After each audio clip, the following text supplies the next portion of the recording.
hello. How are you guys doing today? I hope well. Great, great. First of all, I just wanted to thank you. Hey, I see familiar faces everywhere. But I just wanted to thank you guys so much for coming to the reading and being a part of this. You know, and being a part of the story. That means a lot to me. So just a couple of things. Make sure that your cell phones are turned off. And what we wanted to do was we wanted to do a moment of silence for a person that is very, very dear and close to a lot of us here on the stage. And in the play, it is dedicated to him.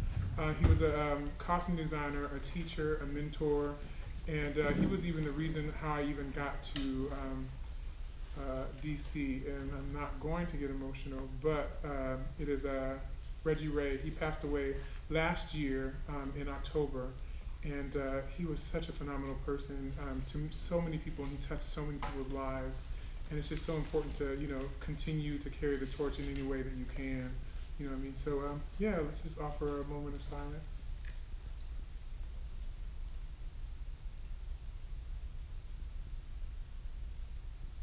All right, thank you. All right, now let's start.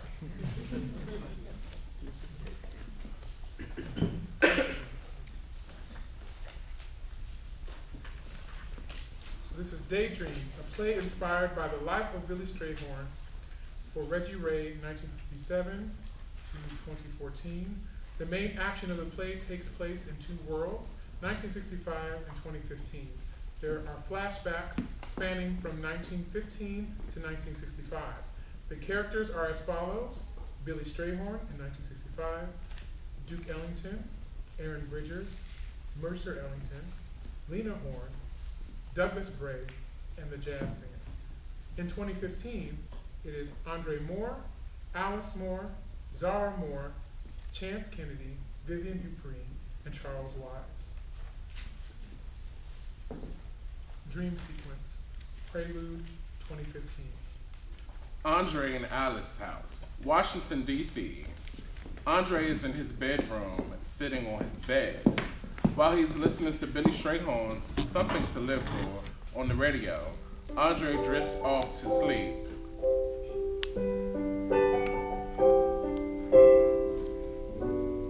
I want something to live for, someone who'd make my life an adventurous dream.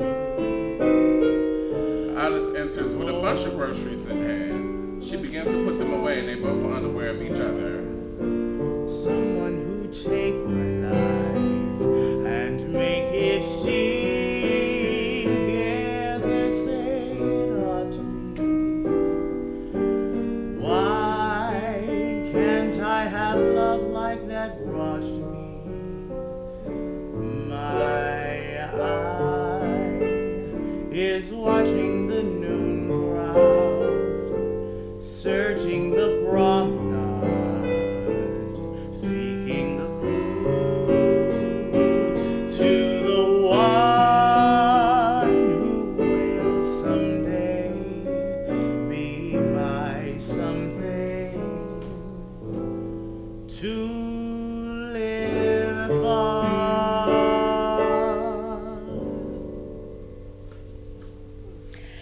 Andre, can you come help your mother bring in these groceries? If I had to live my life over. I got off early. I only have 2 admissions today. Yippee! Still have a ton of paperwork though. I stopped by Victor's on the way home, picked up some cheese you love so much. I would die fighting rather than be a slave again. Dreaming, Andre goes under his bed and pulls out a gun. A phone begins to ring in the background. Why is that music so loud? Lord, you are going to be deaf by 30. Andre, if I come in there to find you behind still in bed, I am going to. I want no man's yoke on my shoulders, no more. Andre dreams. He puts the gun to his head. Andre! Andre is startled awake. Black.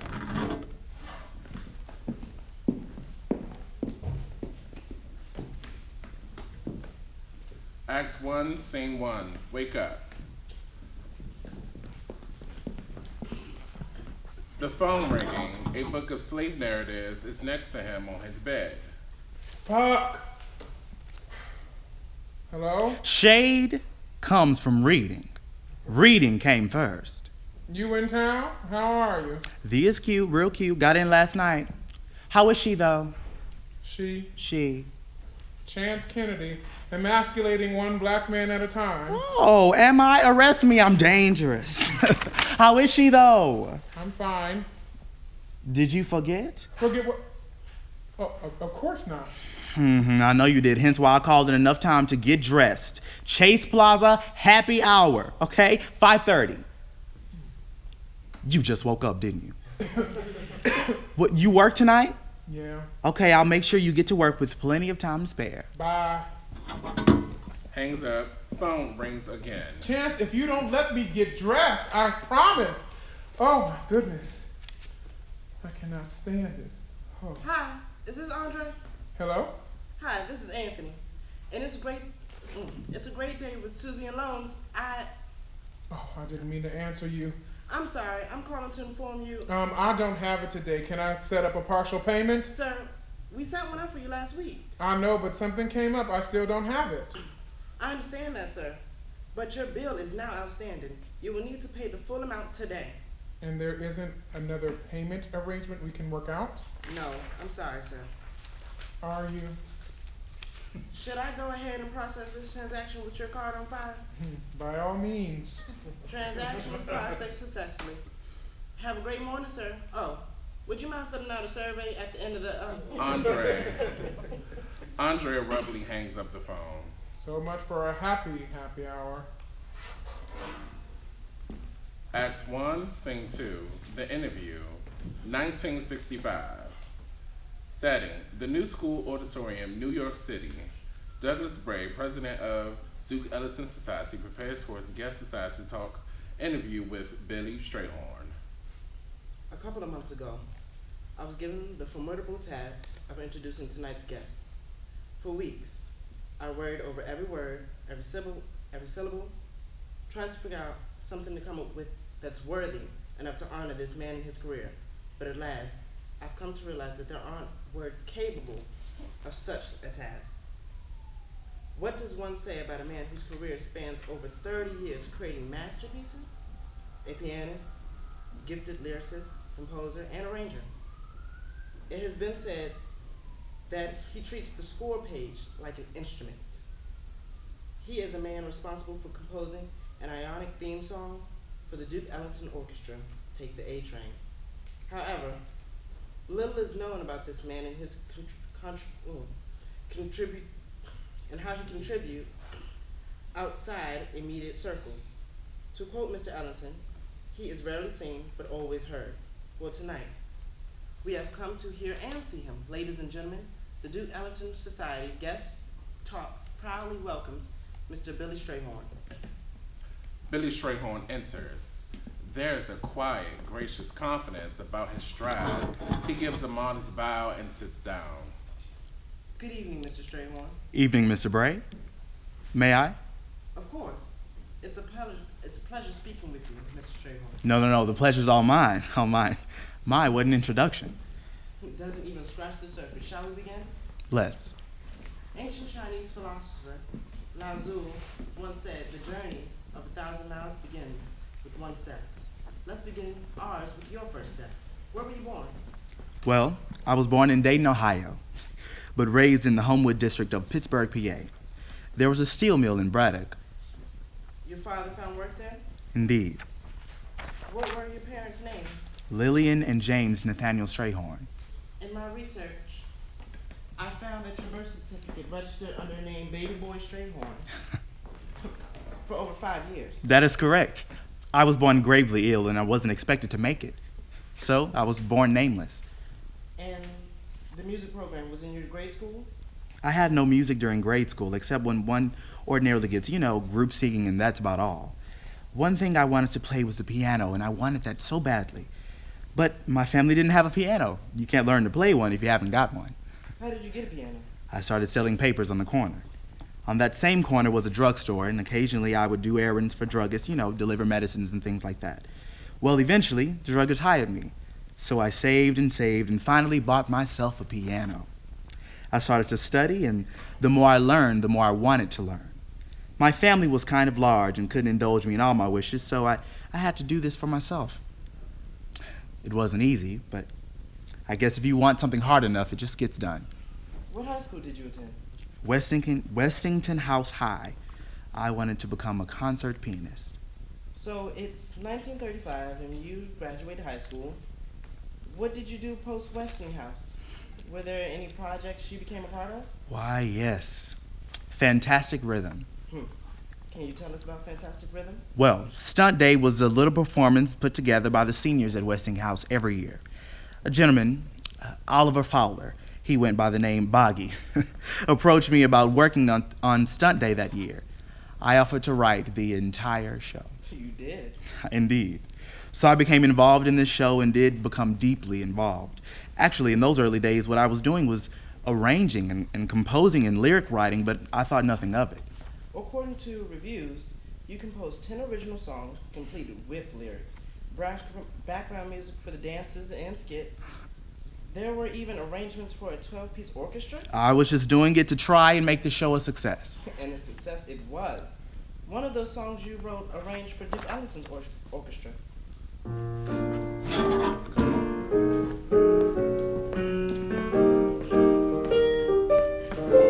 My little brown book with the silver binding, how it keeps reminding me of a memory that's haunting me in some quiet nook. I go through its pages and peruse this ageless tale of a love that failed to ever become true. On this page is the dates and the fateful night at 8 when I found you were no longer in love, and that there's nothing more, just a dark and futile door that shuts out the stars above. In my little book, I inscribe your heart down, but since we're apart now, this and that last sweet kiss is all that's left of you. It's all that's left of you.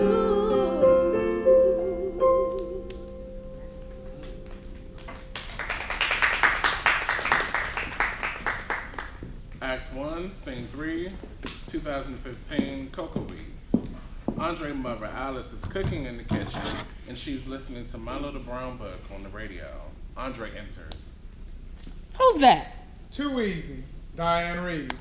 2 points. Care for some cereal? Mom, I'm running a little cocoa wheats. In the evening, my favorite. Mom, you are evil. I'll get you a bowl. Sugar or sweetener? Sugar. Tell me when. When? How was work? Oh, it was hell. 3 admissions and an IV. I am 2 weeks behind in paperwork. Ever since they switched me over to the computer, it has been a bite. I don't know how they expect us to keep up. Another nurse quit today. We are all out of options, I guess. They're trying to get rid of us dinosaurs. Orange juice? That's a lot. It's hard to hear that. Nothing new. Same old 6s and 7s, trying to hang on until 65. Mom, that's almost 10 years. I know. Oh, I put the gas and electric money on the dresser. Thank you, sir. What are your plans for tonight? Chance is in town. We're going to hit happy hour before I have to go to work. Oh, is that right? Tell him I said hey. I will. Did Zara make her annual phone call? She called this morning. I told her to call her brother. She's all stressed out about some big Christian leadership conference she's preparing for. Sounds like her. I don't know why she's always getting herself into these big tizzies. Mom. She knows everything is going to turn out just fine. It always Mom, does. It's May. I know. Are you all right? I'm all right. Hurry up and finish eating. You're going to miss that bus.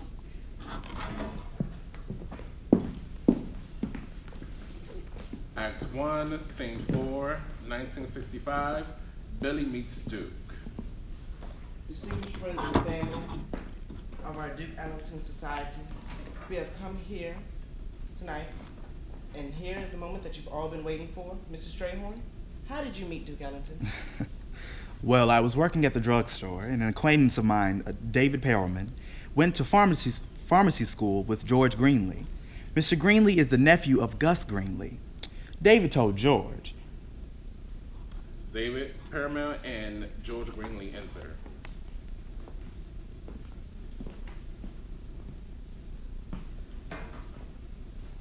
George, we have a delivery boy who's one of the finest musicians I've ever heard, but he doesn't seem to be able to get a break. Your uncle knows all the musicians, so why don't you introduce him to somebody? Dave, are you sure this guy is that good? Believe me. He's good. Billy, I talked to George. He says it turns out his uncle's having a party tonight for the band that's opening tomorrow. He wants to set up everything at the party tonight for you to meet the band leader tomorrow. Can you make it tomorrow? Oh my, tomorrow? Yes. If you can't make it, then you'll have to wait until next week to meet the Count Basie's band. Oh my, who's the band leader tonight? Duke Ellington.